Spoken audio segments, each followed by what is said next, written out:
15 years ago, we saw the release of Ninjago, and of course a lot of people are celebrating that this year, but the thing is that one of the biggest things that I've always looked at are the Ninjago sets. I am a set guy at heart, and I absolutely adore what LEGO have produced over the 15 years, and I love to look back at them and see if they still hold up to modern day standards, which ones do I want, which ones would I actually go back and get, and that is kind of something that I really enjoy doing, because there's always another Ninjago set that I want. But like I said, do these older sets hold up to this very day? Are they worth going back for and actually getting, especially with some of the prices that you do see to this very day? So in today's video, I'm going to be ranking each and every single one of the 2011 Ninjago sets, from worst to best, and actually taking a look at whether or not there's something that is actually worth going back to. I will say, in this video, I am not including polybags and spinners, because it's just a bit weird. I didn't really know how to categorize them, and I do want to do videos on them later down the line. So I'm actually just looking at the actual brick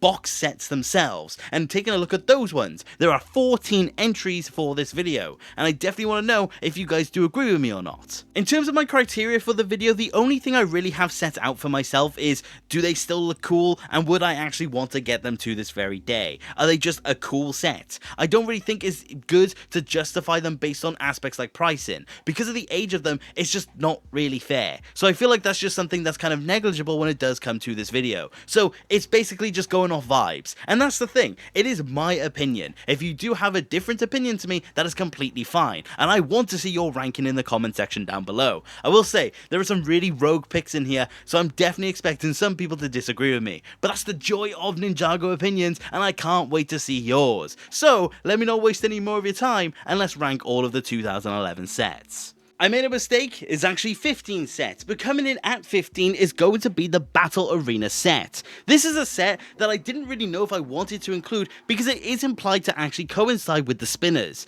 but the thing is that it's not advertised as such, so I have left it in. But I will say, I do generally like this set. I do think it was a really good way to get your hands on Cole DX, I do appreciate that. I do also like the aesthetic of the set. The fact that there's a lot of monastery-esque build, and also some of the underworld stuff I think is just a really nice touch. There was also a lot of really good weapons in this set. It was a really good way to just get a ton of different weapons for your armies, especially those sides. I had no idea that they were doing regular sides this early on. So I just think the set was decent for what it was, but the thing is that it just doesn't have much in the way of value beyond the other sets that we do get to see. I just think that for what it is, it's fine. I do think it's a good set. I want to get that out of the way. There is not a bad set out there. It's just this is the one that I'd feel the least encouraged to actually get. So for that reason, it's going to be my number 15. Coming in at the 14th spot is the other one that's loosely based on spinners but also not advertised as such, and that is actually going to be the Skeleton Bowling set. I will say, in similar vein to the Battle Arena, it was a decent way to get JDX, and I do appreciate it for that. I really also like the build. It's definitely leaning in on the monastery stuff, and it just feels very grand. It feels really cool, and I really like the aesthetic it comes with. But I will say, the main reason it's above the Cole one is purely down to the fact that it's a bowling set. The fact that this one has skeletons for Jay to knock over, I think is hilarious. I absolutely love that, and I don't think Ninjago would ever do something like that again. So I have to give it the credit where it's due. Just for concept alone, it had to get an extra point in my eyes. So I'm putting it above it at the 14th slot, because it just kind of works for me. I don't know, I'm a simple creature at heart. Coming in at 13, and I really didn't want to do this, but I almost had to, is the Ninja Training Outpost set. The thing about this set is that I thought it was a polybag, but it's not. It's actually a set, and I genuinely couldn't believe it. But the thing is that with only 41 pieces, what did you really want? It's a fun little side build, and it's a good way to get your hands on Cole, but that is basically it. I will say, it goes above the other two because at least isn't based on the spinners, so I had to give it that credit. And also, I do feel a little bit of nostalgia when it does come to this set, but the main nostalgic set is much later on. But the thing is that I just think it's quite cute. I don't really have too much more to say about it beyond that because it's just not really much to go off of. It was just a cute little set that could have been a really good way to get your hands on one of the ninja. So for that reason, I do appreciate it, and I had to give it at least a little bit of credit for what it deserved. So 13 is where it goes. The number 12 spot is honestly the beginning of the sets that I really don't have over issues with, just little nitpicks here and there, and that is going to be going to Knuckles ATV. The thing is that it's a cool set conceptually. I think it's a cool little rendition of a skeleton vehicle, but the thing is that it's not canon, and it just feels almost incomplete because of it. I just don't like how bare bones it looks in places. It's not that it's not a good vehicle, I actually think there's a lot of charm to it, but I just don't really care for it. It was a good set for the minifigures though. You could get Kite, DX, and also Knuckle, and I do think that was a decent little range, especially considering it's 160 pieces. But the thing is that beyond that, it just doesn't really have much else. It doesn't really have much more to go off of, and I would just simply pick other sets beyond this one, because there are sets with more pieces and sets with less pieces that I just simply prefer.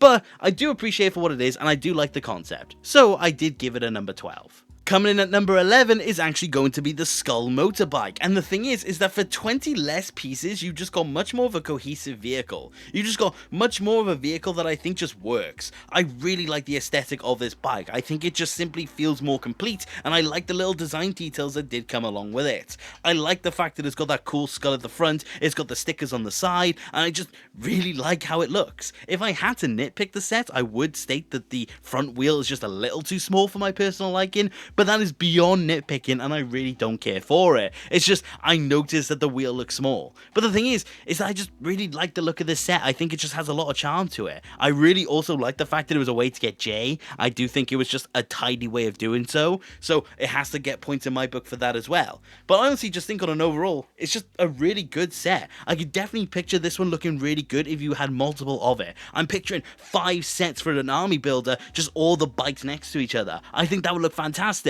And if the set released today, I would probably do that. But unfortunately, I'm 15 years too late, and I bought other Ninjago sets. So, it's gonna go up here, but that's not to say that I don't like it. I really do.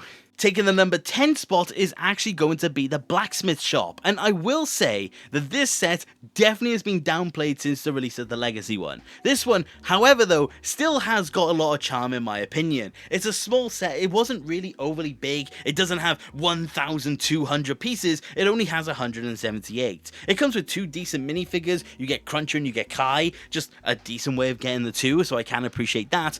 But this set just has a lot of charm to it. I think it's just cute by nature. I think it just has some fun play features, and I just think it would have been a good one when you were younger. It recreating the scenes of the blacksmith shop at the beginning of the pilot, I definitely can see the charm of it. It also did have the map for the golden weapons. As far as I'm aware, this was the only set that it came in, so it definitely does have the value because of that alone. So I have to give it the props it deserves. It's just unfortunately been outshadowed by potentially one of the best legacy sets. But hey, more of that maybe if I rank all the legacy ones. But this one is going to go at number 10. Coming in at number 9 is actually going to be the Ice Dragon Attack, and I want to make one thing clear. Even though this one's at number 9, and I like all of the sets, this is the beginning of sets that I just don't really have any sort of issue with. I have to say, I really do like this set. For 147 pieces, you have a full dragon. This dragon looks absolutely amazing, and the fact that they did it on the piece count absolutely blows my mind. Of course, also having a fantastic minifigure selection. Zane DX is a fantastic one, and also the skeleton to go along with it, with the shurikens of ice. Honestly, this set is beyond what I would expect for a set of this size. The fact that the ATV has more pieces honestly kind of hurts my brain. This one just has everything that I would expect when it does come to one of these sets. I just really like this one. I really do, and I don't have any glaring issue with it. The only thing I would say is give it more pieces, because if this is how good it looks with 147, imagine what 250 could have done. So that is the only thing I'm gonna say. Please just make one that's bigger. So yeah, number 9. Number 8 is going to be the Turbo Shredder, and I have to say that this set is amazing looking. I don't think we get too many sets that have this kind of aesthetic to it. I love the tank treads, I love just the general aesthetic of this vehicle. I like how imposing it feels. The skeleton teeth at the front is amazing, I love the fire on the back with the engine. It just does everything that I would expect it to do. This vehicle looks mean, it looks intimidating, it looks imposing. This isn't the only skeleton vehicle I feel this way about. Honestly, this just makes me wish we got some of this in Legacy. We got the X1 Ninja Charger, I guess, but not this. I really would have preferred something like this. The minifigure selection is also pretty good. I like the fact that it's Cole and Jay. I think it's just a good way to get the two if you just needed one set. I think it just works for that reason. So I have to say, this set is glorious. I wanted to put it higher, but just the other ones also are absolutely fantastic. So 8 is where it goes, but definitely don't sleep on this set if you can get it.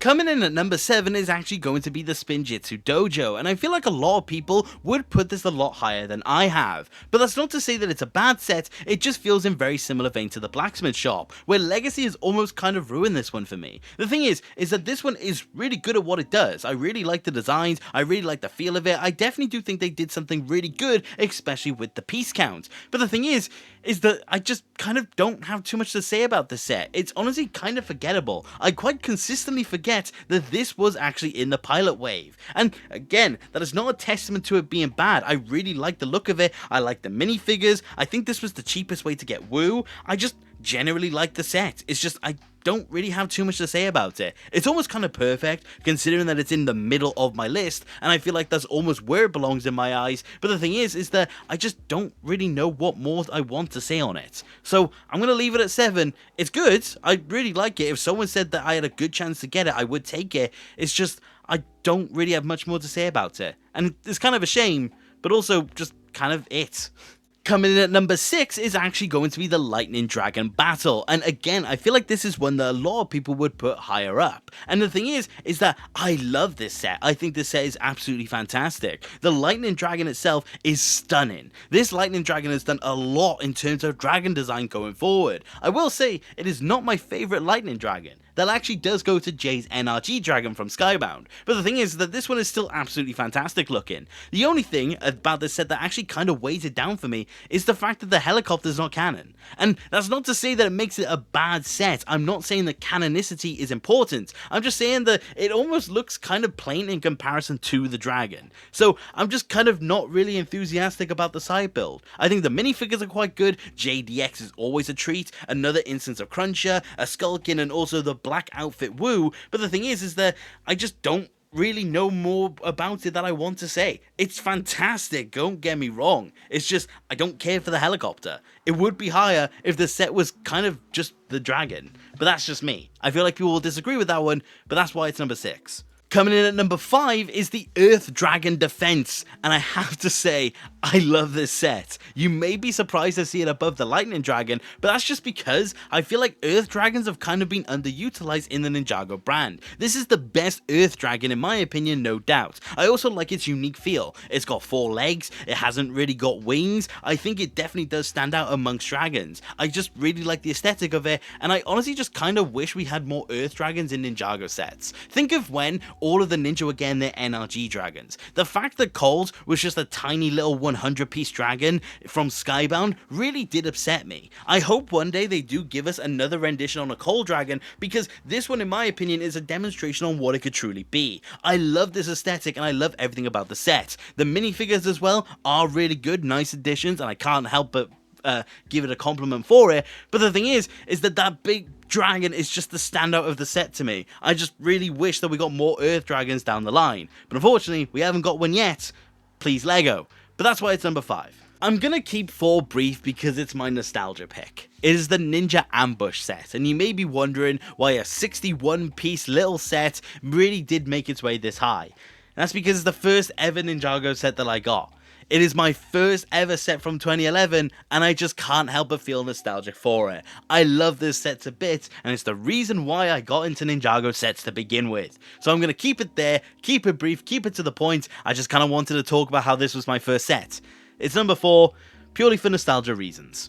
Coming in at number 3 is Garmadon's Dark Fortress, and again, I can understand why this would be someone's number 1 pick. I think this is an amazing looking set. I love the design, I love the build, I love everything about it. The minifigure selection is fantastic. You get Kai, you get Nia, you get Garmadon, Samukai, and some Skulkin. I really do like it, and I think this was a fantastic set, especially for the time. And to this day, I still think it's good. The thing is, and the reason why it's number 3, is because the difference between this one and the 2 above is that I feel like we have had other versions of this set in the future. The fortress temple kind of aesthetic is something that has been done, and in my opinion, to an extent better. Whereas the other 2, I don't really feel like they have. So that's why this one's at number 3. I love it a bit, I love everything about it, I have no problem with it whatsoever, it's just the other 2 stand out more for me in terms of their unique feel. So, Garmadon's Dark Fortress is number 3. The number 2 pick is the Skull Truck set, and you may be wondering why it's this high,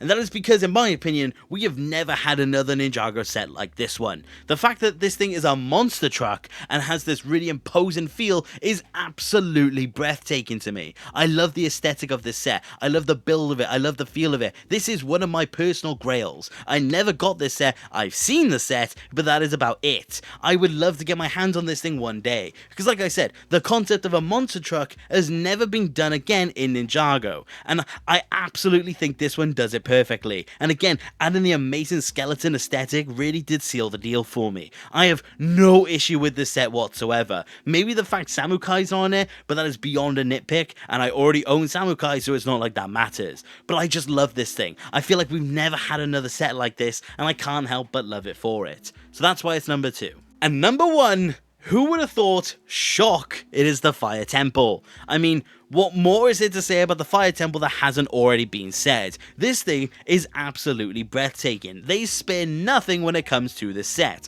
Each and every single minifigure is desirable. Kai, Cruncher, Garmadon, Nia, Samukai, the Black Suit Wu, and Zane. All of them are absolutely fantastic looking. The build, the temple is absolutely glorious looking. The fact that it splits in 2 as well, in my opinion, is well beyond its time. It just looks amazing and I love the aesthetic. And then last but not least is of course the dragon. The fact that it also has got the fire dragon is amazing. I feel like nowadays they would be 2 separate sets. But the thing is that this set in my opinion is flawless. It is in my opinion the foundation of Ninjago itself. I've said in previous videos that they should do a legacy rendition of this one. But the thing is I don't think they can improve on it because I think it's truly that perfect. I think there is no issue with this set whatsoever and it had to be the number 1. But that is my list of the best to worst of the Ninjago 2011 sets, or the pilot sets to be more specific. I think all of them in their own way are really good, and I don't think there is a bad set whatsoever. Like I said, I didn't include polybags and I didn't include spinners. I will get to those one day, I promise. But these were the sets themselves that I did want to talk about, and I would like to know what your guys' list on this is as well. Because I really do think this is one of the most well-rounded waves that we ever had, and the fact that it's the first one I think is incredible to me. So that is why I would like to know what you guys think, but that for me is my list. Like I said, the only thing I ask is that you be civil, because I know I've got some hot takes in there. But thank you very much for watching the video, and I do hope you enjoyed, and if you did, please consider subscribing. I love discussing Ninjago with more people, and if you do want to support the channel any further, which you do not have to, you could always become a channel member and join the legends that you see on screen. Each and every single one of you, thank you very much. Your support means the absolute world to me. But like I said, that is about it for today, and take care. Okay,